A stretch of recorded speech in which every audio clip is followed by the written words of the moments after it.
할렐루야. 하나님 앞에 예배함이 은혜요 축복이요 특권입니다. 예배함의 기쁨이 넘쳐나기를 소망합니다. 하나님께 예배함으로 나와 기쁨이 없다면 그보다 더 큰 저주가 없습니다. 그렇잖아요. 네. 예배함으로 나왔으면 주님을 만나고 주님의 음성을 듣고요. 기쁨이 충만해야 합니다. 예배는 우리가 드리는 겁니다. 예배는 보는 게 아니고요. 주님께 나와 거룩한 산제에서로 드리는 영적 예배가 되는 겁니다. 이 기쁨이 오늘 이 시간에 충만하게 되기를 선포합니다. 몇 가지 광고 드리겠습니다. 다음 주는 창립 기념주일로 지킵니다. 기도하심으로 우리 교회 주신 비전 다시 한번 생각하는 저희 모두가 되기를 소망합니다. 그리고 감사한 거 오늘부터 또 새가족 교육이 시작됐습니다. 비록 한 형제, 우리 김지향 형제지만 한 형제를 놓고 새벽 이렇게 새가족 교육을 시작한 너무 감사한 거예요. 또 새가족 팀 섬겨주심에 너무 감사합니다. 아침 일찍 나와서 섬겨주시는 한 분 한 분께 다시 한번 감사드립니다. 그리고 계속해서 우리 새생명 축제를 통하여 결신한 15분, 6분의 교회 결신, 9분의 복음 결신, 이 자들을 향한 기도가 끊이지 않게 되기를 소망합니다. 저희 교회 책임입니다. 새생명 축제를 통하여 결신한 자들, 저희들이 기도하고 수고하고 헌신함으로 그들을 하나님께로 복음으로 주님으로 이끌어야 될 책임이 있습니다.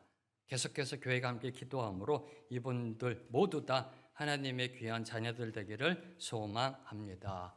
함께 기도함으로 나아갑니다. 하나님 아버지 감사합니다. 오늘도 예비하신 말씀의 은혜 앞으로 나아갑니다. 주신 말씀 듣고 들은 대로 살아내는 그 은혜가 충만하게 하여 주시옵소서. 예수님의 이름으로 기도합니다.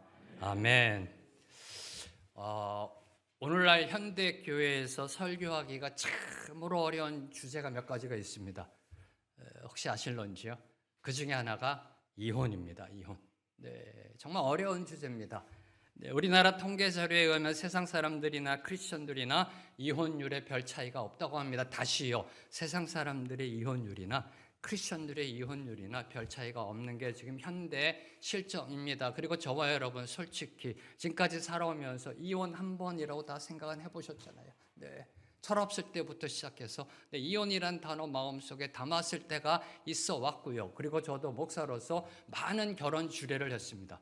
많은 결혼 주례를 했는데 지금까지 딱 한 가정만 헤어졌습니다. 그게 늘 그 가정만 생각하면 마음이 아파요. 근데 그 가정이요, 제가 모르는 가정이었어요. 신랑이건 신부건 다 모르는 분들이고 장로님 한 분이 부탁해서 코로나 때 제가 줄에 섰는데 아직도 신랑 신부 얼굴이 기억도 안 나요. 근데 그 가정이 깨어졌다는 소식을 들었을 때 너무 마음이 아팠습니다. 이게 오늘날 현실이라는 것입니다. 그래서 교회 안에서 이혼이란 단어조차도 입에 올리기가 쉽지 않잖아요. 그렇잖아요. 네. 교회 안에서 이 이혼이란 말을 하기가요, 그렇게 결코 녹록지가 않습니다. 그런데 오늘 말씀이 이혼에 관한 말씀입니다. 오늘 말씀이 이혼에 관한 말씀이에요. 저희 교회 주신 축복 중에 하나가 강해 설교입니다. 특별히 기도함으로 마가복음을 주셨고요. 마가복음 이렇게 강해 설교해 나아가는데 건너뛸 수가 없잖아요. 자, 하나님께 기도했습니다. 하나님 건너뛰면 안 될까요? 네, 답을 안 주시더라고요. 근데 굳이 뭘 이걸 이렇게 또 이혼 얘기를 해야 될까요?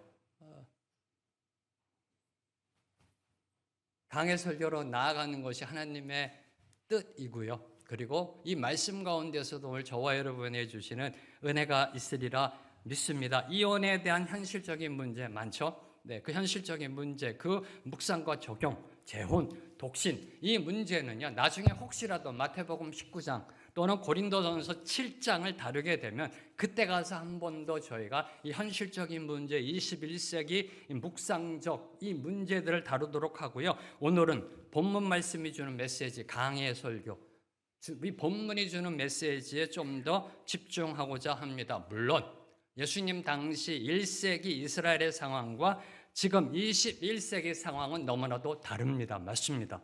다릅니다. 시대가 변했습니다. 그러나 하나님이 주시는 교훈의 말씀의 핵심은 같다라는 겁니다. 말씀의 핵심은 같습니다. 그래서 오늘 말씀 들어가기 전에 여러분에게 질문합니다. 예수 믿는 크리스천들은 그 어떤 경우에도 이혼해서는 안 되는가요? 아니면 이혼해도 되는가요? 이에 대하여 성경은 뭐라 말씀하시는지, 이에 대하여 주님은 뭐라 말씀하시는지 오늘 말씀 속으로 들어가도록 하겠습니다. 오늘 말씀 이렇게 시작합니다. 1절 말씀. 예수께서 거기서 떠나 유대 지경과 요단강 건너편으로 가시니 무리가 다시 모여들거늘 예수께서 다시 전례대로 가르치시더니. 자, 예수님은 이제 예루살렘으로 올라가 십자가를 지시기 위하여 십자가 대속사역을 이루기 위해 공생애의 주요 활동 무대, 공생애의 4분의 3, 3분의 1을 기거하셨던 갈릴리 지역을 떠나셨습니다. 네. 대부분 기거하셨던 갈릴리 지역을 떠나셨습니다. 예수께서 거기서 떠나 유대 지경과 요단강 건너편으로 가시니, 요단강 건너편이란 베레아 지역을 의미합니다. 베레아 지역. 여러분의 이해를 돕기에 예수님이 세례 요한으로부터 세례 받으신 곳 그 근방이 베레아 지역입니다. 네, 그 베레아 지역으로 가셨습니다. 그 베레아 지역과 유대 지경을 예수님이 십자가 지시로 예루살렘으로 입성하기 전까지 약 6개월 동안, 공생의 마지막 단계죠. 6개월 동안 유대 지경과 베레아 지역을 오고 가고 왔다 갔다 하시면서 사역을 하셨음을 1절은 말씀하고 계시는 것입니다. 그 사역, 주님이 이제 십자가를 지시기 위하여 갈릴리를 떠나셨습니다. 남아있는 시간 한 6개월 정도 유대 지경과 베레아 지역 요단강을 건넜다 다시 돌아오셨다 하시면서 사역하셨습니다. 그 사역의 핵심은 가르치심이었다는 겁니다. 가르치심. 예수께서 다시 전례대로 가르치시더니, 자, 이는 예수님이 쉬지 않고 계속해서 열정적으로 가르치셨음을 의미하고 있습니다. 여기서 먼저 저와 여러분이 주목해야 되는 거, 지금 예수님이 가시는 곳이 어디냐는 겁니다. 갈릴리를 떠나지 어디로 가고 계시는지요? 예루살렘입니다. 더 정확하게 말하면 십자가입니다. 이제 얼마 안 있으면 예루살렘으로 올라가 십자가에 달려 죽으실 것입니다. 그 십자가의 길, 그 십자가의 길은 예수님이 겟세마네 동산에서 고뇌하며 피땀 흘려 기도하실 만큼 엄청난 고통이 따르는 길이었습니다. 쉽지 않은 길입니다. 신의 아들이신 예수 그리스도가 겟세마네 동산에서 십자가 지시기 몇 시간 전에 아버지여 이 잔을 내게서 치워주시옵소서라고 피땀 흘려 기도할 만큼 정말 힘든 길이었습니다. 이를 모두 다 알고 계셨습니다. 누가요? 주님이. 하나님의 아들이시니까, 신성을 가지신 예수님이시니까 이미 모두 다 알고 계셨습니다. 그럼에도 불구하고 지금 베레아와 유대 지경에서 가는 곳마다 이전과 동일하게 사역을 하고 계신다라는 겁니다. 그러니 하나님의 아들이죠. 그렇죠? 네, 그러니 하나님의 아들이죠. 저 같았으면 이렇게 못했을 것 같아요. 이제 6개월 뒤면 십자가 달려 죽는데 그 고통이 얼마나 심한지 아는데 이 정리할 시간이 좀 필요했을 것 같아요. 마음을 가다듬고. 그런데 주님은요, 그냥 동일하게 전례대로 사역을 하고 계십니다. 십자가를 지기 위해 예루살렘으로 가시는 도중에도요, 변함이 없으세요. 이전과 똑같은 열정으로 사역을 감당하십니다. 이게 본받고 싶어요. 이게 본받고 싶어요. 제가 언제 이 자리에서 내려올지 모르지만 마지막까지 주님처럼 이렇게 변함없이 이렇게 그냥 하나님 섬기다가 내려왔으면 하는 게 제 소망입니다. 죽음을 앞두고서도 변함없이 자신의 사명을 그냥 묵묵히 수행해 가셨습니다. 2000년 전 이 예수님의 모습, 이 예수님의 모습은 오늘 저와 여러분이 어떻게 교회를 섬겨야 하는지에 대한 아주 묵직한 도전을 주고 있는 겁니다.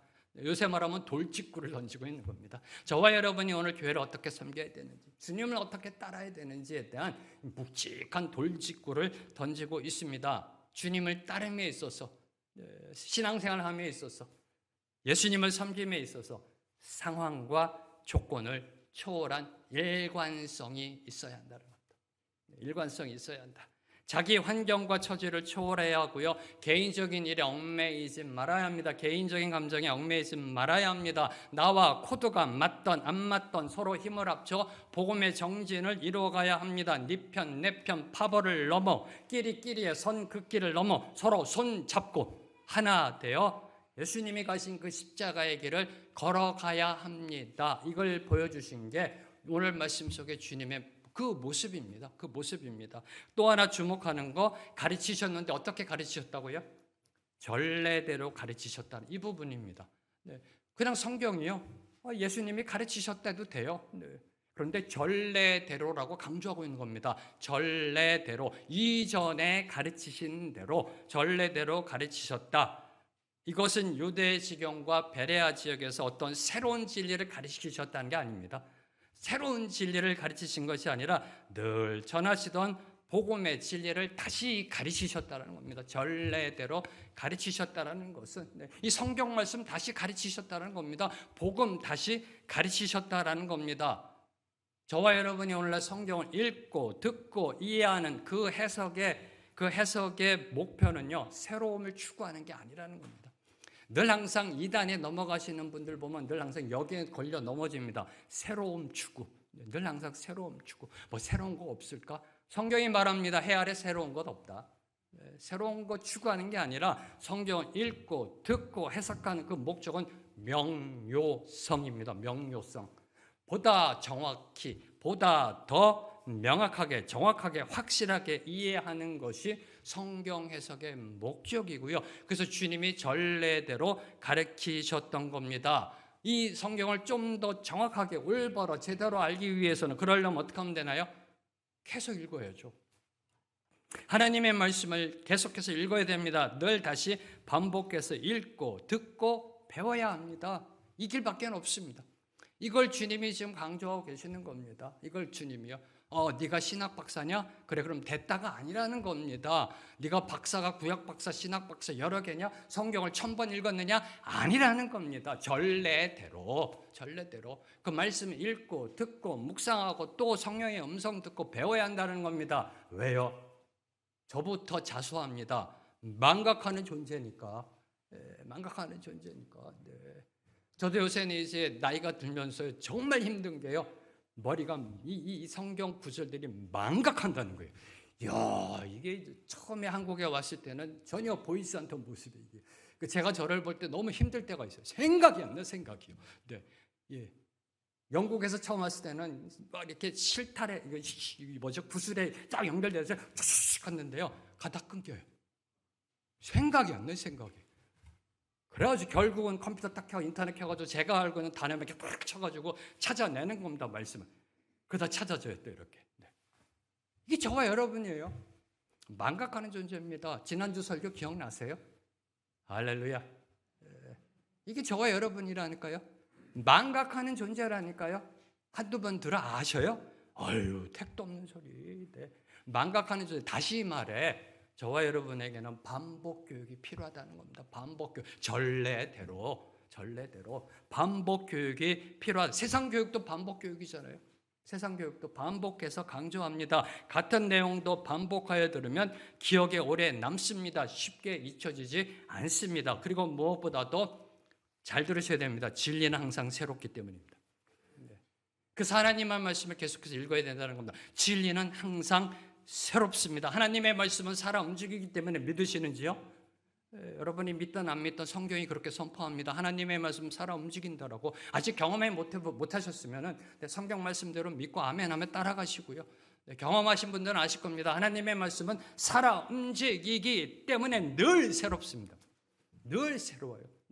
동일한 말씀도 지난주에 주셨던 그 교훈과 오늘 나에게 주시는 게 달라요. 정말 신통방통 신묘 막측합니다. 네. 이 다윗의 고백처럼요.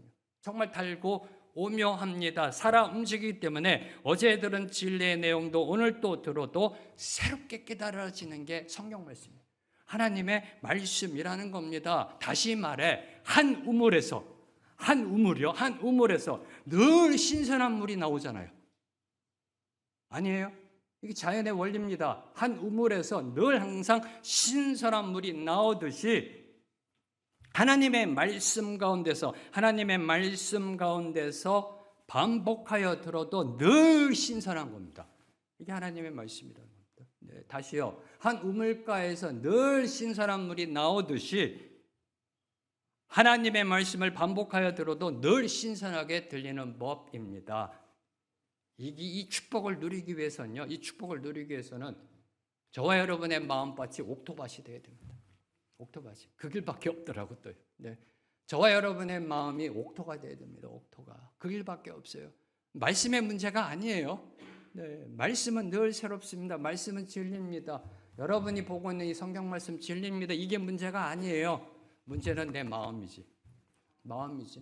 마음이 옥토가 될 때, 자갈, 가시밭, 길가가 아니라 옥토가 될 때 늘 항상 새로운 감동을 주고요. 똑같은 말씀을 읽어도 지난번에 읽을 때랑 지금이 또 달라 이게요. 또 그래서 전례대로 가르치신 겁니다. 주님이 전례대로 가르치실 때마다 은혜가 충만했을 겁니다. 저는 믿습니다.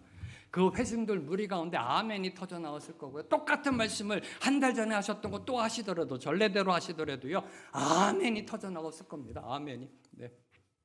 성령 충만함으로 난 그 은혜가 충만했을 겁니다. 이 축복을 누리기 위해서는 마음밭을 기경해야 합니다. 성령의 옥토가 되어야 합니다.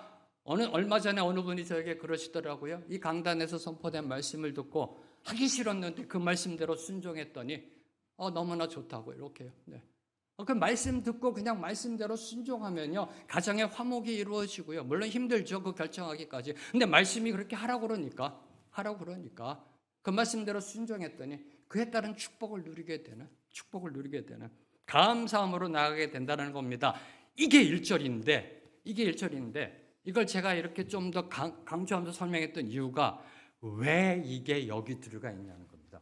제 질문은 1절에 올 주제가 뭐예요? 이혼 주제, 이혼. 네. 2절부터 12절까지 쭉 이혼 주제입니다. 병행구절인 마태복음 19장을 봐도요, 이혼 주제를 다루기 앞서 요 내용이 들어있어요. 이거 굳이 없어도 됩니다. 1절 굳이 없어도 돼요. 네. 근데 왜 하나님은 이렇게 사건이 일어나게 하신 다음에 이혼 문제를 다루게 하셨을까? 왜 성경은 이렇게 기록하고 있느냐라는 질문입니다. 오늘 문맥 속에 왜 이 1절로 시작하느냐, 이혼 문제를 왜 이 1절로 시작하느냐라는 질문을 던질 수밖에 없습니다. 오늘 말씀의 주제는 이혼인데 왜 예수님은 어디로 가든지 전례대로 가르치셨다라는 사실을 강조하고 있는가? 이는 간단하죠. 이혼에 있어서도 예수님의 가르침대로 하라는 겁니다. 이혼에 있어서도 예수님의 가르침대로 순종하라는 메시지입니다. 세상의 가치관 따라가지 말라라는 겁니다. 세상의 관습 또는 법률이 아닌 하나님의 말씀에 순종하라라는 메시지가 담겨 있는 겁니다. 내 감정이 아닌 말씀을 따르라.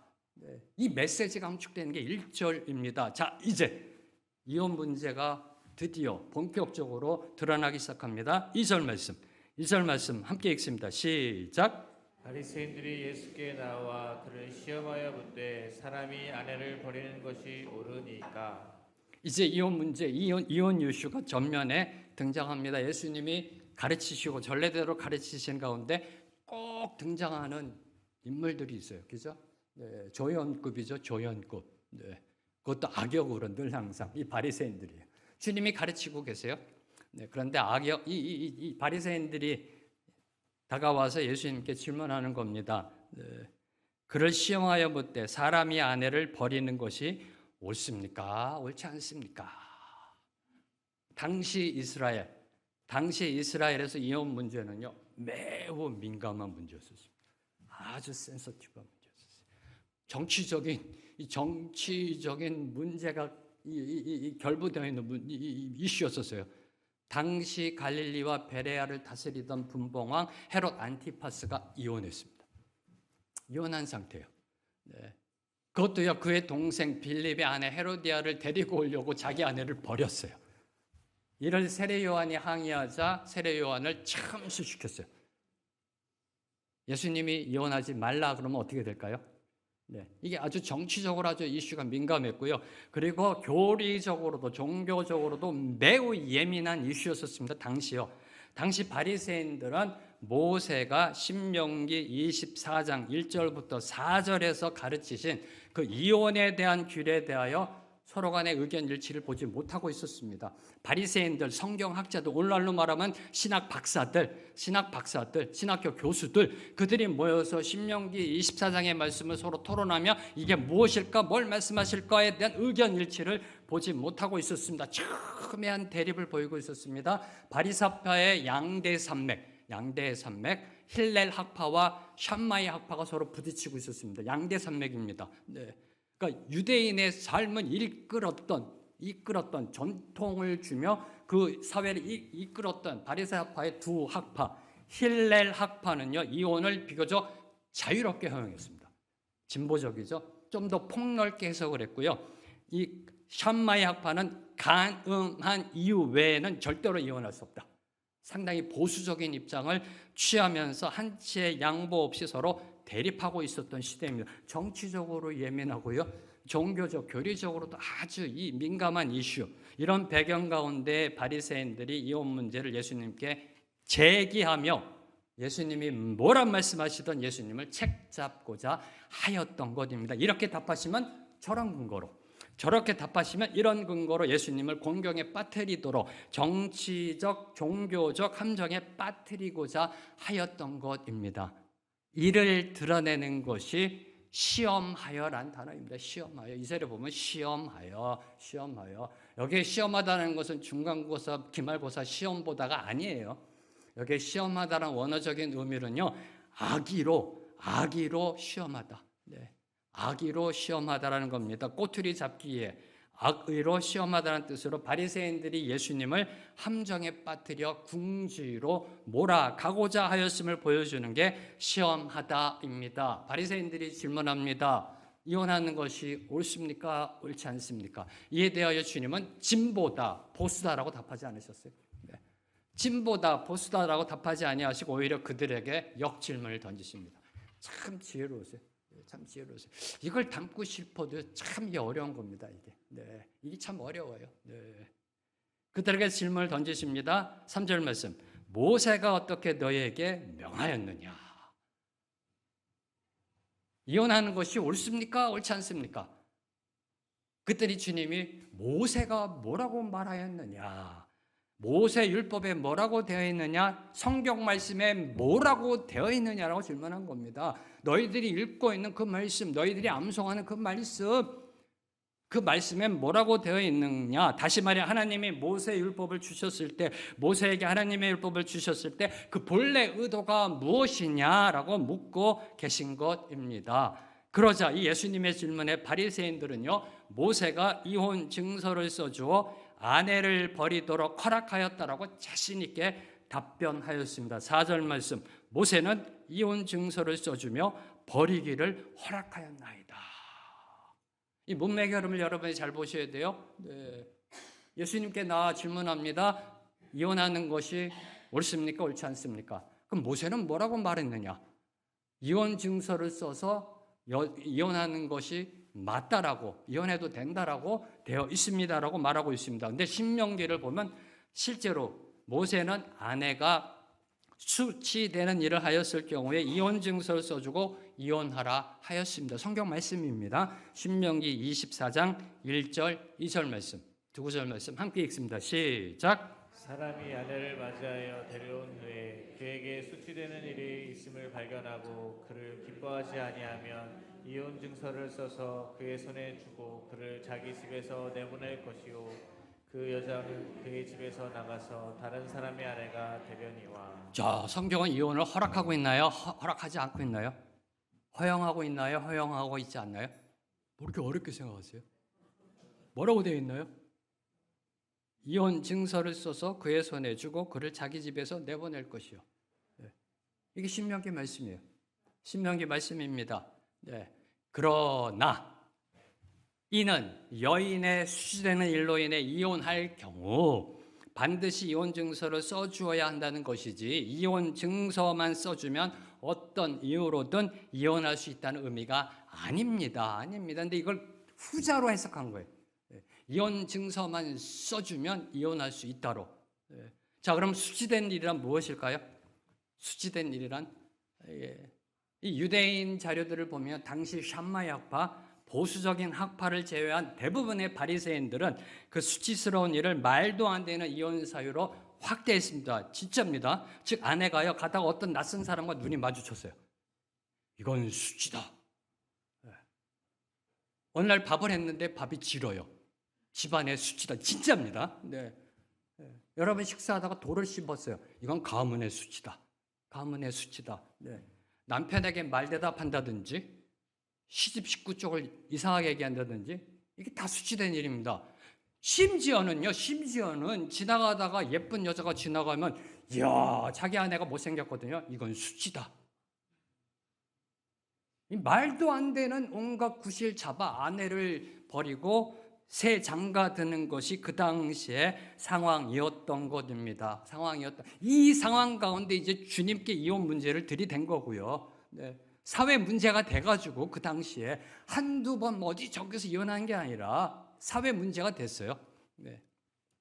그런 가운데서 이 바리새인들이 이 문제를 갖고 온 겁니다. 한마디로 이 바리새인들은 하나님의 말씀을 자기들 소견에 옳은 대로 해석하여 악을 행하였던 것입니다. 백성들이 와서 묻습니다. 바리새인들에게 이거 어떻게 될까? 바리새인들이 합니다. 참 그거 수치되는 일이다. 이혼해라. 이게 바리새인들의 이혼 관습에 따라 그 당시 2000년 전 그 사회가요. 네. 이 이혼이 사회적인 문제로 대두됐던 것입니다. 하나님의 말씀을 인본주의 안경으로 보면 반드시 사단나게 되어 있습니다. 사단나게 되어 있어요. 근데 그게 당시 2000년 전의 모습이라는 겁니다. 자, 그러면 모세가 이혼하게 될 경우 여자에게 이혼 증서를 써주라 하는 이유는 무엇일까요? 이 하나님의 말씀이거든요. 왜 이혼 증서를 써주라고 했을까요? 당시 남자 중심의 사회, 남존여비죠. 네, 우리나라는 뭐 300~400년 전까지만, 200년 전까지만 해도 네, 양반해서 이 남존여비 상황. 네, 이 2000년 전 이 이스라엘 사회 남자 중심 사회죠. 네, 여성의 인권은 없었습니다. 이 남자 중심 사회에서 경제적 활동이 제약된 여자에게는 혼자 먹고 살아가기가 힘들었습니다. 여자는요. 생계를 해결하기가 거의 불가능했습니다. 만약에 이혼당하잖아요. 두 가지 초이스밖에 없었습니다. 첫째, 뭘까요? 남의 집 종으로 들어가는 거. 남의 집 종으로 들어가는 거. 두 번째, 매춘굴. 생계 매춘밖에 없었습니다. 다시요. 여자가 이혼당하잖아요. 여자가 이혼당하면은 이 생계가 안 됐어요. 이 생계가. 그러면 그 여인이 취할 수 있는 방법은 두 가지예요. 첫째, 남의 종. 둘째, 생계 매춘. 생계 매춘. 네. 그래서 이 매춘의 역사를 보면 이 생계 매춘으로부터 시작합니다. 네. 이 두 가지 경우밖에 없었어요. 이러한 폐단을 막고자 이혼당한 여자가 다시 합법적으로 결혼할 수 있게 하기 위하여 이혼 증서를 써주라 명하였던 것입니다. 그래서 신명기 24장 2절에 보면 그래서 다른 남자에게 결혼할 수 있게 내보내라라고 말하고 있는 겁니다. 이혼 증서에는 이렇게 되어 있었습니다. 당신은 이제 어느 누구에게든지 자유롭게 결혼할 수 있습니다. 란 내용이 들어가 있었던 것입니다. 한마디로 이 규례는 바리새인들이 주장하던 이혼을 합법화한 그런 법이 아니라 무분별한 이혼을 방지하기 위함이며 특히 여성 보호 차원에서 하나님이 주신 법입니다. 고아와 과부를 품으시는 하나님, 약자를 품으시는 하나님, 그 당시 약자, 아이들, 이 여인들 품으시는 그 하나님, 약자를 품는 하나님께서 만드신 그러한 법이라는 겁니다. 그런데 당시 바리새인들은 이러한 법을 오히려 이혼 증서만 써주면 이혼이 합법한 것으로 해석하여 여성들의 인권을 말살하는 악을 범하고 있었던 것입니다. 이를 그대로 보여주는 보여주는 게 벌이다라는 뜻입니다. 전 이거 읽을 때 묵상할 때요, 섬뜩했어요. 바리새인들이요, 벌이다라는 말을 아무 가책 없이 두 번이나 쓰고 있어요. 아내를 버리다, 여자를 버리다. 신명기에서는 집에서 내보내라라고 그랬어요. 하나님은 내보내서 다른 남자에게 결혼할 수 있도록 해주라라고 했어요. 근데 바리새인들은 버리다라고 그래요. 버리다. 어떻게 이런 표현을 쓸 수 있었을까? 오늘날로 말하면 신학 박사들이라니까요. 배워먹은 니은오 미음이 어떻게 이런 말을 함부로 쓸 수 있을까라는 게 정말로 섬뜩했어요. 보세요. 2절. 아내를 어떻게 하는 것이 옳으니까? 오늘날 같으면 큰일 나요. 그죠? 이 작자 누구야 하면서 이게 난도질 나갈 겁니다. 아마 인터넷. 4절 뭐라고 되어 있어요? 모세는 이혼 증서를 써주어 버리기를. 자매님들이여 화를 다스릴지어다. 2000년으로 돌아가서 이 바리새인들 그냥 막 자꾸 한번 흔들어주고 싶으시죠. 근데 버린다라고 그래. 버린다. 어떻게 버린다라는 표현을 쓸까? 신명기에는 내보내라 집에서. 그래서 그가 다른 남자와 결혼할 수 있도록 배려해줘라 그랬는데 버린다. 와, 버린다. 그게 당시 세계관이었어요. 신학 박사들이 아무렇지도 않게 사용할 수 있는 분위기였다라는 겁니다. 이게요. 그 분위기가 그냥 여자는 버린다. 이게 그냥 그 당시 세계관이요, 그 당시 가치관이었던 것입니다. 당시 남존여비 사회에서 여자는요, 남자의 소유나 물건 정도 소모품으로 취급당했습니다. 그러니 언제든지 버릴 수 있는 겁니다. 언제든지 이혼 증서만 써주면, 아이고 이거 수치다 하면서 이혼 증서만 써주면 버릴 수 있다고 생각했던 것입니다. 사랑하는 성도 여러분, 그래서 세상의 가치관, 세계관 추정하면 안 됩니다. 추정하지 마세요. 촛불 추정하지 마세요. 빨강, 파랑 추정하지 마시라고요. 그게 답이 아니라니까요. 그게 답이 아니라니까요.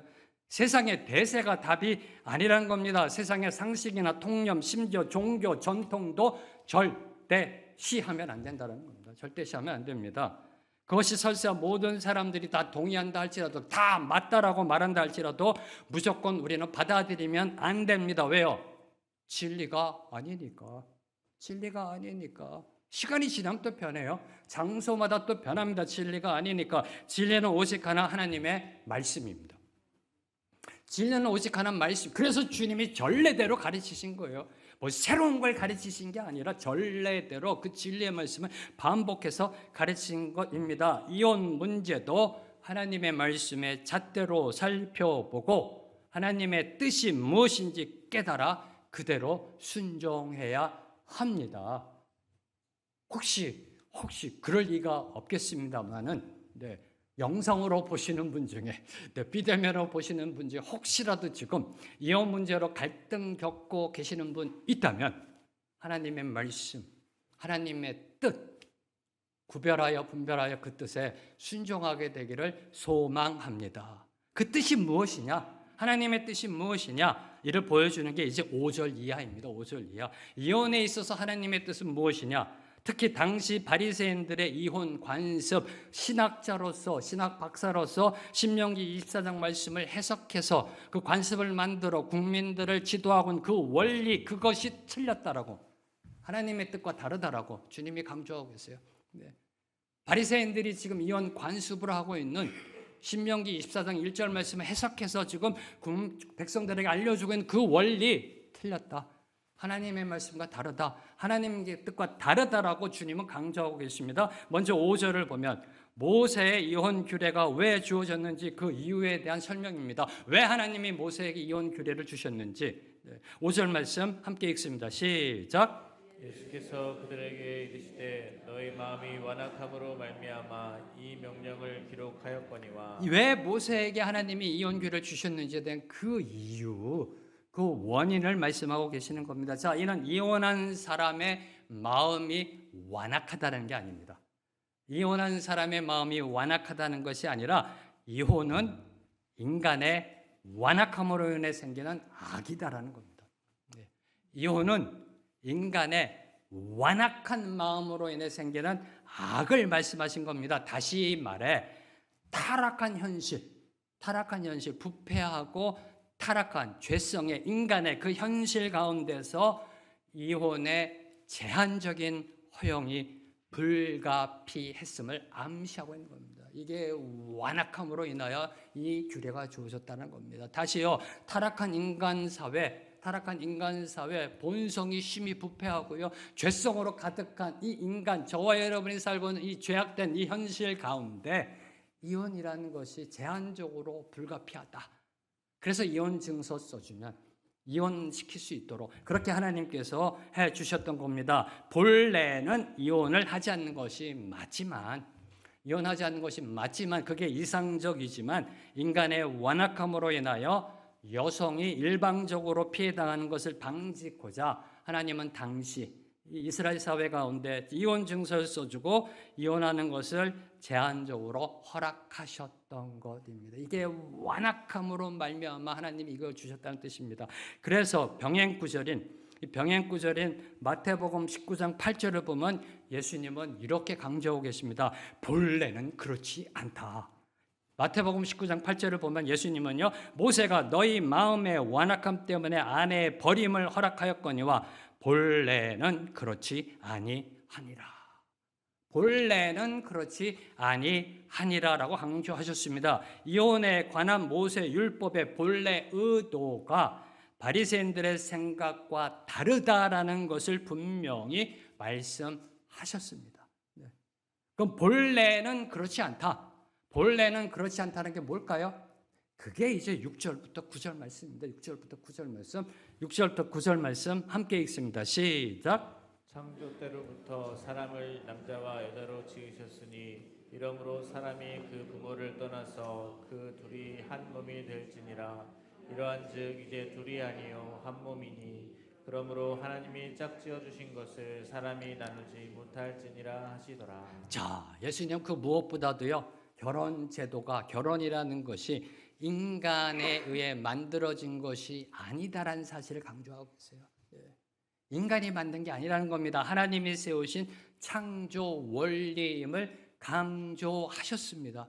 창조 원리이다. 인간이 만든 제도가 아니다라는 겁니다. 그 창조 원리는요, 하나님이 인간을 남자와 여자로 창조하신 그 하나님의 창조 질서에 따라 하나님이 친히 짝지어 주신 것이므로 결혼을 통해 한 몸이 된 부부는 결코 둘로 나뉘어질 수 없다라는 겁니다. 없다.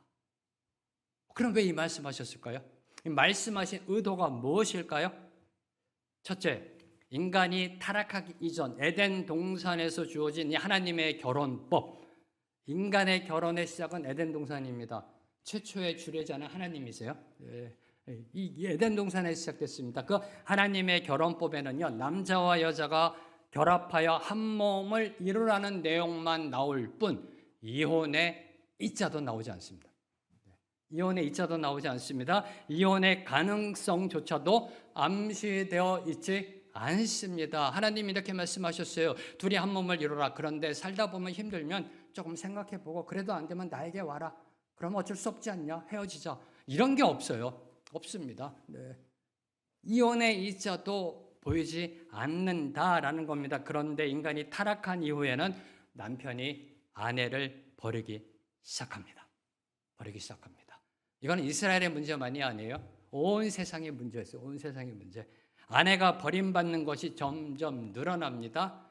비일비재 다반사. 이게 예수님 당시 사회의 모습이었습니다. 너무 쉽게 여자를 버려요. 아무거나 수지되는 일이라고요. 너무 버려버립니다. 하나님은 일방적인 여성의 폐를 막기 위해 약자 보호 차원에서 이혼 규례를 제정을 허락하신 것입니다. 다시 말해 이혼은 죄가 이 땅에 들어옴으로 초래된 악이다라는 겁니다. 이혼은 죄가 이 땅에 들어옴으로 인하여 에덴 동산에서는 이혼의 이자도 없었습니다.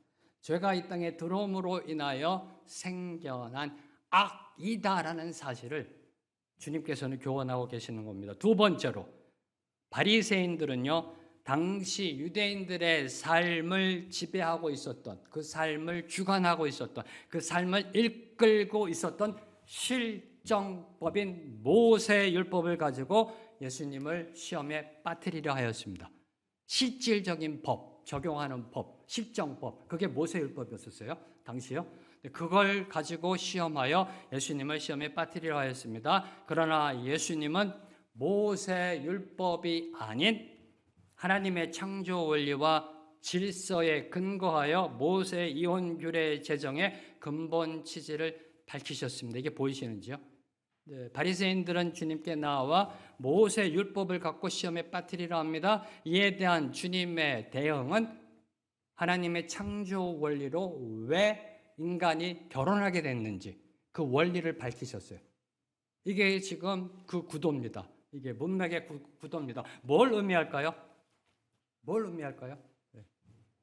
자, 이 모습은 오늘날로 말하면 하나님의 결혼법은 상위법인 헌법입니다. 헌법이에요. 그리고 모세율법은 하위법인 민법 중에서도 가족법에 해당하는 것입니다. 따라서 왜 주님이 창조 원리로 말씀하셨는가?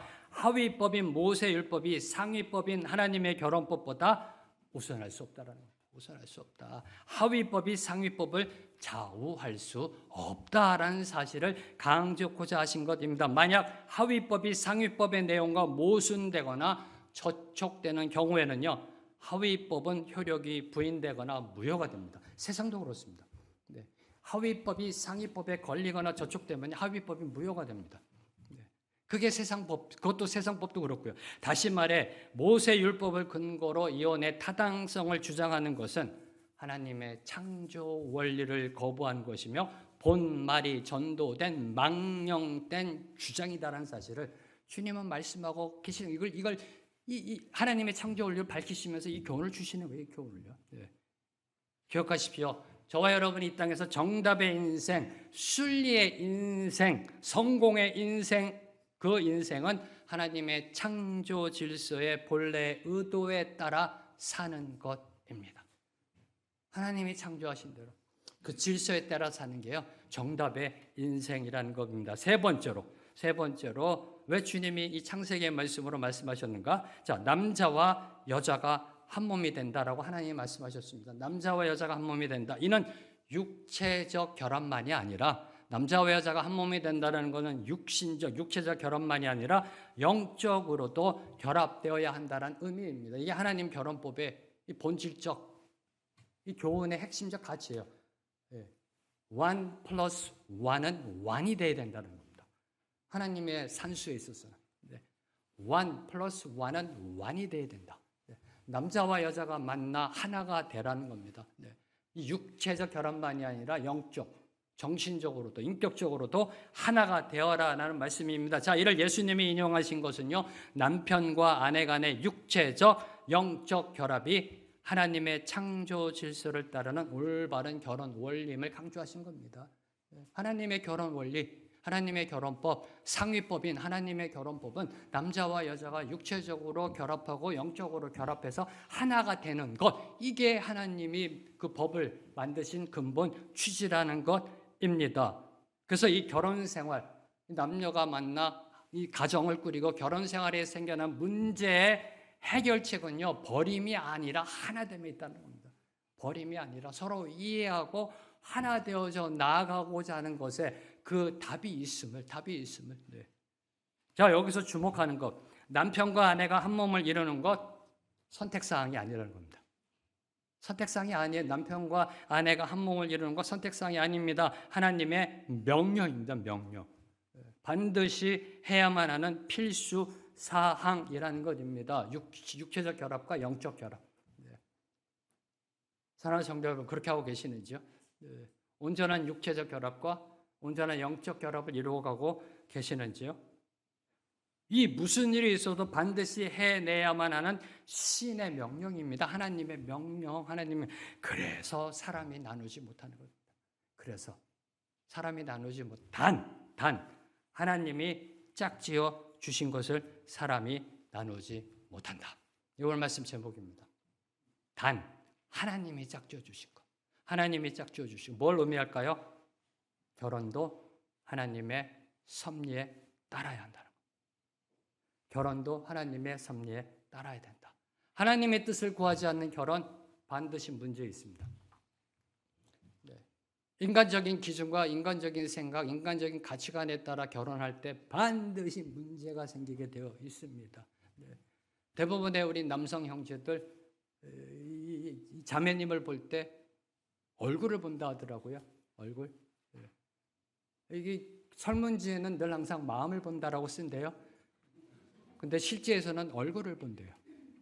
예쁜가 안 예쁜가. 이게 남자들의 본질적 속성이라고 하더라고요. 이 인간적인 기준으로 보고서 결혼하게 되면 반드시 문제가 생긴다는 겁니다. 하나님이 짝지어 주셔야 한다는 겁니다. 하나님이 짝지어 주셔야 된다. 이 부분이 처음부터 이 부분이 첫 단추가 잘못 꿰매어지면 타락한 인간의 현실 가운데 이혼이 제한적으로 불가피함을 보여주는 게 하나님의 말씀입니다. 하나님이 짝지어 주시는, 그래서 여러분 자녀들 결혼할 때 그렇게 기도하시는 겁니다. 그렇잖아요. 그렇게 기도하시잖아요. 여러분의 자녀들 결혼해서 기도하시잖아요. 하나님의 뜻을 구하고요. 자, 마지막 네 번째로 저희가 보는 거, 결혼은 현재 진행형이라는 겁니다. 하나님의 말씀, 그 둘이 한 몸이 될지니라. 한 몸이 될지니라. 오늘도 한 몸이 될지니라. 여러분 내일 읽어보세요. 내일도 보면 한 몸이 될지니라. 10년 뒤에 똑같이 읽어보세요. 한 몸이 될지니라. 여러분이 죽기 전에 한번 읽어보세요. 한 몸이 될지니라. 한 몸이 될지니라. 현재 진행형이라는 것입니다. 제가 예식장에 가면요. 예식장에 가면 이제 막 새로운 가정을 꾸리는 신랑 신부를 축하하기 위해 오신 대부분의 하객들이 신랑 신부를 향해 하시는 말씀이 있어요. 와, 이제 신랑 신부 결혼했네? 잘 살아? 결혼했네? 잘 살아? 행복하게 살아? 이 축복을 많이 주세요. 그래서 제가 주례로 섬길 때는 늘 항상 신랑 신부에게 이렇게 권면합니다. 결혼은 이미 한 것이 아니다.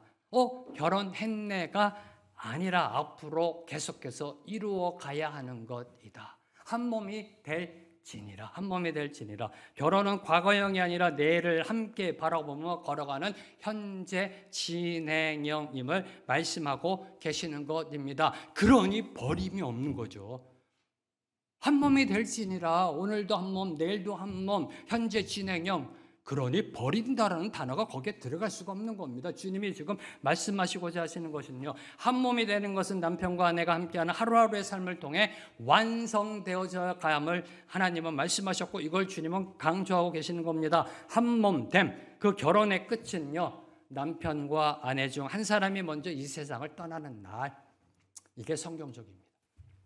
이게 하나님의 뜻이라는 겁니다. 이게 하나님의 섭리라는 겁니다. 하나님의 뜻 안에서 부부가 나누어지는 것은 오직 육체적 죽음만을 통해서 가능하다. 그래서 사람이 나누지 못한다라고. 하나님은, 주님은 강조하고 계시는 것입니다. 자, 이는요, 나누려는 시도조차 하지 말라는 하나님의 강력한 경고입니다. 나누려는 시도조차 하지 말라. 다시 말해 모세의 규례를 가지고 이혼을 정당화하지 말라라는 주님의 엄중한 경고입니다. 엄중한 경고. 신명기 24장 보세요. 수치되는 일이 있으면 이혼증서 써주어서 이혼하게 돼 있잖아요. 말도 안 되는 소리 하지 말라라는 겁니다. 하나님 지금 하시는 말씀은요. 하나님이 나누지 말라라고 하지 않았냐는 거예요. 나누지 말라. 나누지 말라. 이 엄중한 경고. 이 이혼 합리화시키려고 자꾸만 이상한 논리 피지 말라라고 지금 주님이 엄중한 경고를 주고 계시는 겁니다. 하나님이 짝지어 주신 것을 인간이 나눌 때요, 그 또한 대가를 치르게 되어 있습니다. 이게 이혼의 아픔이고 고통이잖아요. 자녀들이 받는 고통이고요. 우울증, 모든 상황들이요. 그러니까 이혼에 대한, 나중에 혹시 현실적인 문제 다룰 수 있으면 그때 다루겠습니다만, 이 이혼에 대한 이 경제적 비용이 엄청납니다. 엄청나요. 그 대가를 치르게 된다는 겁니다. 부부가 나뉘는 것, 그 나뉘임의 주권도 누구에게 있으세요? 하나님께 있더라고요. 다시 말해 이혼의 주권도 하나님께 있습니다. 이혼도 하나님의 허락하심이 있어야 한다라는 것입니다. 자, 이상과 같이 예수님은 당시 유대인들이라면, 이스라엘 사람들이라면 누구나 다 알고 있는 창세기의 말씀, 누구나 다 알고 있는, 그 어린아이들까지 다 알고 있는 창세기의 말씀으로 바리새인들의 질문에 대한 답을 주셨습니다. 뭐 그리 어려운 게 아니에요. 뭐 전도서 아가서에 있는 말씀 갖고 하신 게 아니에요. 에레미야 애가 갖고 말씀하신 게 아니에요. 누구나 다 알고 있는, 삼척동자도 다 알고 있는 창세기의 말씀으로 주님이 말씀해 주셨어요. 자, 그러면 바리새인들이 이해했을까요? 그렇구나. 주님 감사합니다. 깨달음이 있었습니까? 했나요? 바리새인들은 고사하고요, 예수님의 제자들조차 이해하지 못하고 있었습니다. 바리새인 고사하고 예수님의 제자들조차도. 왜요? 당시 관습이 그랬기 때문에.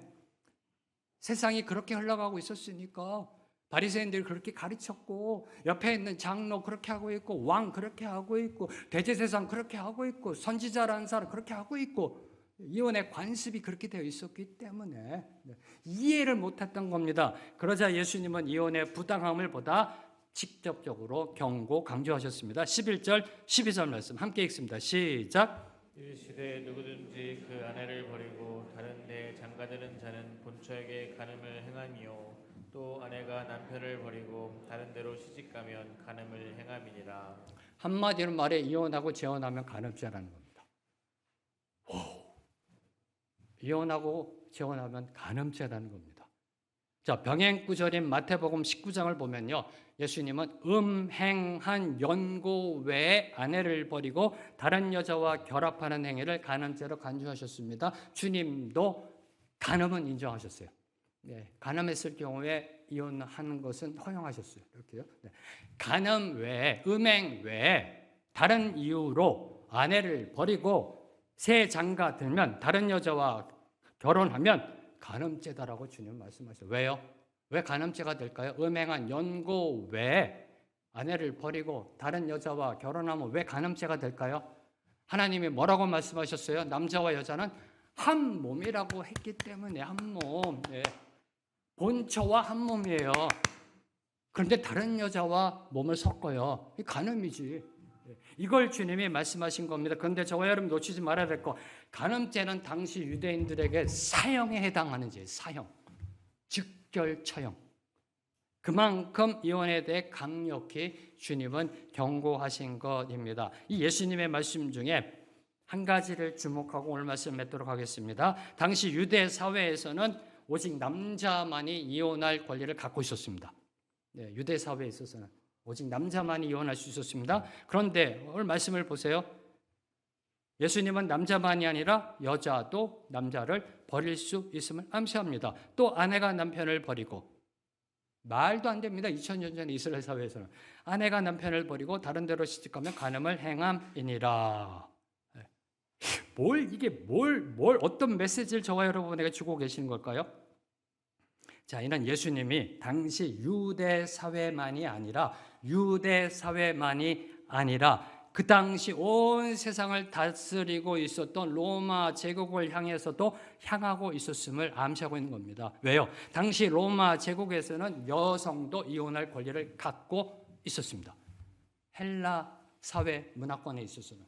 유대 사회는 남자만 이혼할 권리를 갖고 있었는데 당시 세상 로마 제국 여자가 이혼할 권리를 갖고 있었습니다. 그리고 오늘날에도 여자가 이혼을 청구함에 그 어떤 제재나 아무런 제한이 없습니다.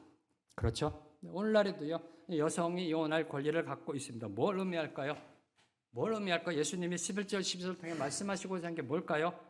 예수님은 남자든 여자든 하나님이 맺어주신 부부 관계를 함부로 파괴해서는 안 된다는 성경 진리를 온 세상을 향해 시간과 공간을 초월하여 선포하신 겁니다. 당시 유대사회만을 2000년 전에 유대사회만을 향해 말씀하신 게 아니라 온 세상을 향해 시간과 공간을 뛰어넘어 이 진리를 선포하신 겁니다. 남자든 여자든 남편이든 아내든 부부관계를 파괴해서는 안 된다. 부부관계의 거룩함을 유지해야 된다라는 그 창조적 원리를 강조하신 것입니다. 그런데 오늘날 우리 사회를 보면 간음죄가 차고 넘쳐납니다.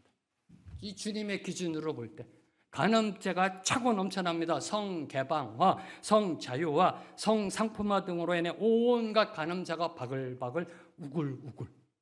에이, 목사님 무슨 또 바글바글 우글 우리 강조하세요? 증명 들어갑니다. 최근 우리나라 성매매 실태 조사에 따르면 평생 동안 한 번이라도 성매매 경험이 있는 성인 남성은 42.1%. 반이죠? 한 40%. 10명 중에 4명. 한국의 성매매 시장은 세계 6위. 최대 37조랍니다. 이거 보고 놀랐어요. 이야, 37조. 그리고 젊은 세대에게 혼전 순결은 더 이상 절대 가치가 아니에요. 젊은 세대 혼전 순결은요. 요새 젊은 세대들 중에, 그러니까 쉽게 말하면 어떻게 표현해야 되나요? 버진이라고 해야 되나요? 네. 거의 없다라는 겁니다. 왜요? 이 결혼 전 동거함에 긍정적인 응답, 그러니까 결혼 전에 동거해도 괜찮은가? 이 동거함에 긍정적인 응답을 하는 청년들이 10명 중에 7명. 70%. 성매매 없어? 젊은 세대들 태세 바글바글이죠? 간음죄 우글우글이죠? 그리고 무엇보다도 이혼율이 점점점 증가해요. 혼인 건수 대비 약 45%가 이혼한다고 합니다. 우리나라가. 반이죠, 반 거의. 혼인 건수 대비 45%가 이혼한다고 합니다. 자, 예전에 이혼에 대해서는요, 부끄러움이 있었어요. 부끄러움이. 뭐 가문의 수치다 그러고 이혼 당하면 얼굴 이렇게 나가기도 좀 창피하고 그랬어요. 이혼 낙인이라고 그랬지. 이혼 낙인. 근데 요즘은요 대놓고 자랑해요. 인생에 무슨 훈장 단 것 같아요. 미디어가 부채질하고 있어요. 미디어가 무슨 돌싱 포맨이다, 뭐 돌싱녀다 하면서요. 한 번쯤은 갔다 와야 인생을 안다나? 이게 미디어가 지금 부채질하고 있습니다. 주님의 말씀에 의하면 온통 세상이 간음죄예요, 간음죄. 바글바글 우글우글. 자, 예전에는요 배우자의 불륜이 이혼 사유의 대부분이었습니다. 우리나라 통계를 보니까. 근데 요새는요 성격 차이가 대부분이에요. 60 몇 프로더라고요. 이혼하는 그 이유가 성격 차이래요. 성격 차이. 그래서 제가요 대부분 이렇게 결혼을 앞둔 신랑 신부들 그 청년들을 이렇게 제가 면담할 때 결혼 주례쓰기 면담할 때 저는 꼭 질문합니다. 왜 결혼하려고 하는가? 신랑에게 묻고 신부에게 묻습니다. 대부분 이렇게 대답해요. 성격이 맞는데. 뭔가 모르지만 잘 맞는데 코드가. 대부분 그렇게 대답해요. 성격이 잘 맞는다. 뭔가 모르지만 코드가 잘 맞는다. 그런데 이혼할 때 보면요 그 이유가 뭔지 아세요? 성격이 안 맞는다. 전혀 통하지가 않는다. 이 이혼 사유가. 결혼할 때 뭐라 그래요? 야 성격이 잘 맞는데. 제가 물어보면 진짜로요. 뭔가 모르지만 서로 통한대요. 그런데 이혼한 사유 보면은 성격이 안 맞는데. 서로 통하지 않는데. 무엇이 문제예요? 성격이 처음엔 잘 맞았는데 지금은 안 맞는다. 무엇이 문제예요? 그 원인은 바로 내가 변했다는 겁니다. 내가 변했다. 내가 변했다. 다시 말해 내 마음이 완악해졌기 때문에. 내 마음이 완악해졌기 때문에. 완악하다라는 것은요 딱딱하게 굳어 있음을 의미합니다. 그렇지 이게 완악이잖아요. 완악은요 딱딱하게 굳어 있는 거. 딱딱하게 굳어 있으면 충격이 가해지면 어떻게 돼요? 부러집니다. 충격이 가해지면요 부러집니다. 딱딱한 것 예를 들어 플라스틱, 유리 이런 것들이 외부에 충격이 가해지면 부러집니다. 부러질 때 어떻게 돼요? 소리가 나요. 이 귀에 거슬리는 소리가 나고요. 파편이 튀어 다치게 합니다. 부러진 면이 날카로워 상처를 입히기도 합니다. 이게 완악함의 그 모습이라는 겁니다. 그래서 부부가 한 몸이 되기 위해서는 부드러워야 돼요. 부드러워야 한다는 겁니다. 부드러워야 한다. 마음이 부드러워져야 합니다. 말씀의 은혜, 찬양의 은혜, 예배의 은혜, 성령의 은혜로 마음이 보들보들해지면 됩니다. 네. 하나님의 말씀의 은혜, 예배의 은혜, 찬양의 은혜, 성령의 은혜 받아서요. 마음이 보들보들해지면 돼요. 마음이 보들보들해지면 누가요? 다 같이 따라하겠습니다. 내가. 왜 안 따라하세요? 내가. 네가가 아니라 내가. 마음이 보들보들해지면 됩니다. 누가요? 네가가 아니라 내가. 주님의 만져주심으로 우리의 완악한 마음이 부드러워지길 소망합니다. 상한 마음이 치유되어 감사의 마음이 회복되길 소망하며 찬양합니다. 아침 한개 눈앞 가리듯 이 찬양이 떠올랐어요. 이렇게요. 그 중에서도 이 가사 중에요. 상한 나의 마음 감싸 주시네. 인생 살아가며 이 상한 마음, 부부관계에 있어서 여러분의 인생에 있어서 이 상한 마음이 있어요. 이 부분이 탁 마음에 꽂혔어요. 상한 마음 감싸 주시는 그 주님의 은혜로 들어가 다시 회복되어지는 저와 여러분의 되기를 소망하며 찬양합니다.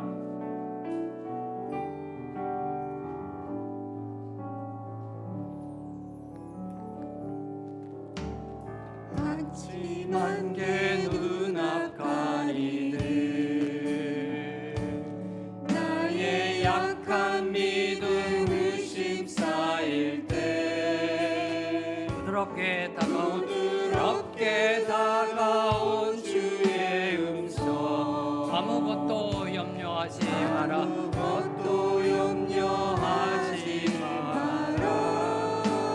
빗줄기에 바위 패이듯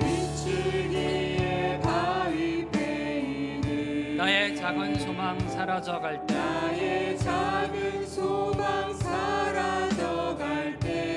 고요하게 들리는 주의 음성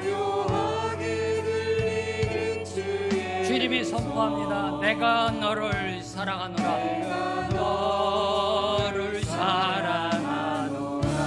외로움과 방황 속에서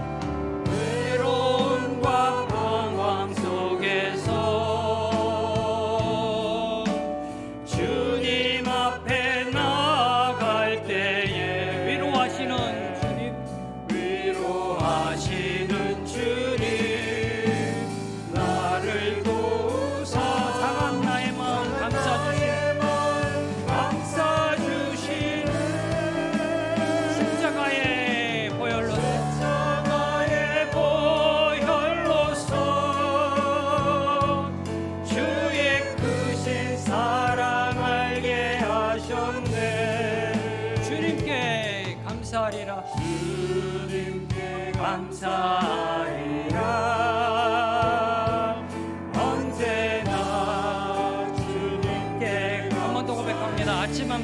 눈앞 가리듯 아침 안개 눈앞 가리듯 정말 답답합니다. 마음이 힘듭니다. 마음에 의심이 쌓이고 그때 주님의 음성이 들려옵니다. 아무것도 염려하지 마라. 아무것도 염려하지 마라. 내가 너의 아픔 알고 있다. 너의 힘듦 알고 있다. 빗줄 위에 바위 패이듯 나의 작은 소망 사라져갈 때, 주저앉고 싶을 때, 절망하고 싶을 때, 모든 것 다 끝내고 싶을 때 주님의 음성이 들려옵니다. 주님의 음성이 들려옵니다. 내가 너를 사랑하노라. 외로움과 방황 속에서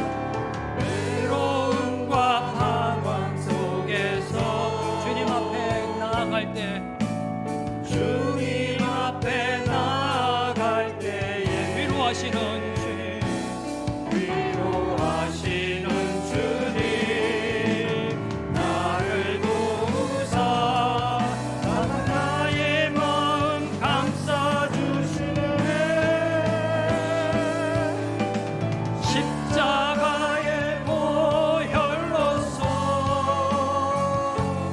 주의 크신 사랑 알게 하셨네. 주님께 감사하리라.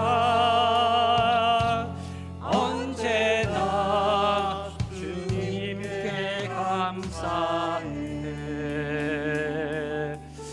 주님 감사합니다. 오늘도 상한 마음 만져주시고 삶의 한가운데서 지치고 외롭고 방황 가운데 있는 당신의 백성 찾아가 주셔서 내가 너를 사랑하노라 말씀해 주시는 그 말씀 붙잡고 다시 일어설 수 있음에 감사 송추 올려드립니다. 특별히 가정의 문제, 배우자와의 문제 가운데 힘든 상황 가운데 있는 당신의 자녀들 찾아가 주옵소서.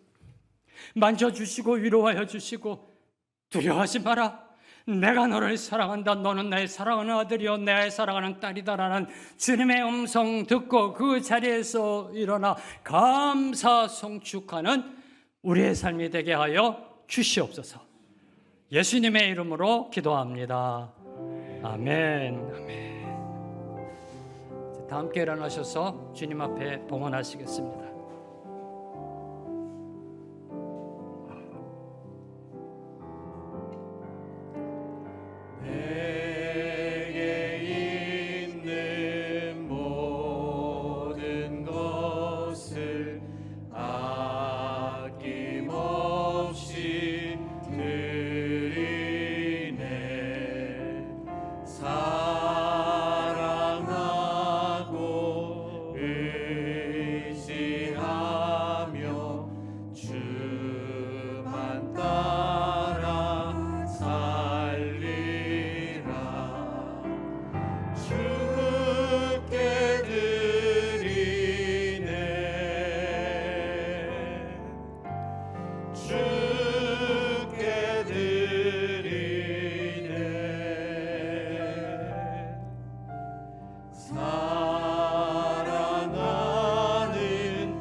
찬양의 고백처럼 모두 다 주님께 드립니다. 우리 인생도 물질도 생명도 주님께 드립니다. 우리를 자녀 삼아 주시고 두려워하지 말라 내가 너를 사랑한다 해주신 그 말씀의 은혜 가운데 감사하여 우리에게 주신 물질의 축복 중에 일부를 다시 주님 손에 올려드립니다. 주님 예물이 올려드려짐 속에 모든 것이 주님의 것임이 선포되게 하옵소서. 예물이 사용되어지는 곳에 주님의 영광을 위하여 생명의 길 교회를 위하여 귀하게 쓰임받게 하여 주시옵소서. 이제는 우리 주 예수 그리스도의 은혜와 하나님 아버지의 무한하신 사랑과 성령님의 교통하심이 오늘 주신 말씀 붙잡고 주님의 거룩한 백성으로 이 땅에 하나님의 거룩하심을 선포하기로 결단하는 주님의 모든 백성들 위해 주님의 모든 교회와 선교사님들과 이 나라 이 민족 위에 지금부터 영원토록 함께 하시길 간절히 축원합니다. 아멘.